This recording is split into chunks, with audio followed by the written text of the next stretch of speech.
You will stand detached from your present station and duties. You will proceed and report to Headquarters Marine Corps, the Pentagon, for duty as Commandant of the United States Marine Corps. With the passing of the Marine Corps battle colors, 40 years of service came to a close for the 34th Commandant of the Marine Corps.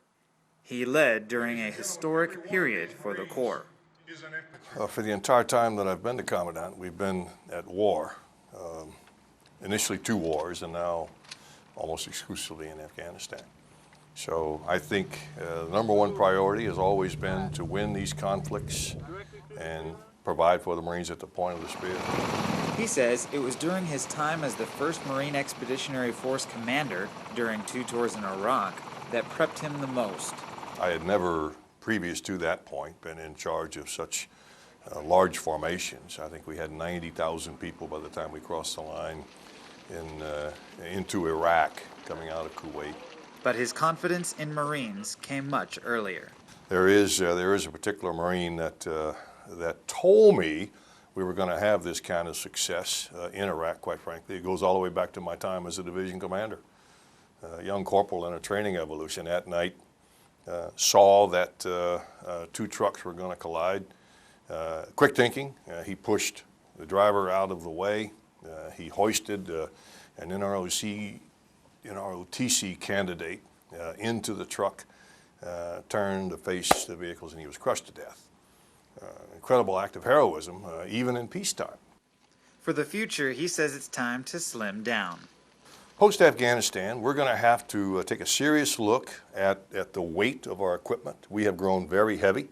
We've used the term Second Land Army, and I think that gives a sort of a visual, if you will. But we also believe that we are the nation's foremost expeditionary force.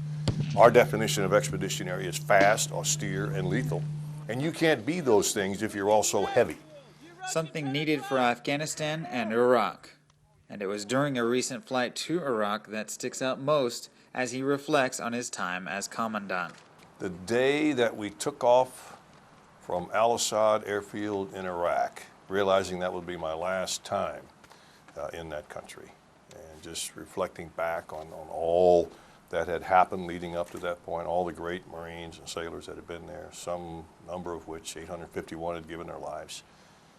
And yet we were coming out, I think, successful in terms of what we were sent there to do. But now he seeks success outside the Marine Corps. I'm going to have to get a job because my wife is very expensive to maintain, and so that's going to be a natural part of what we do. But actually, we've devoted the first 40 years of our working life to things that I've found important, and now we're going to reverse that a little bit and do things that she thinks are important, at least to a large measure, and at the same time, go out and get an honest job.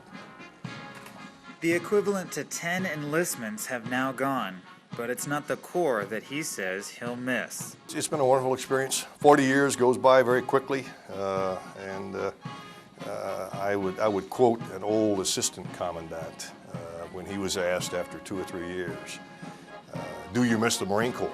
And his immediate response was, well, no, I miss the Marines.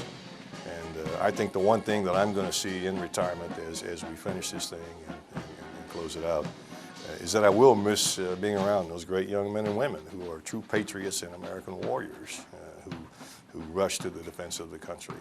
That's what's been the pure enjoyment and the thing that's made 40 years pass so quickly. From Washington, D.C., I'm Sgt Andrew Milner.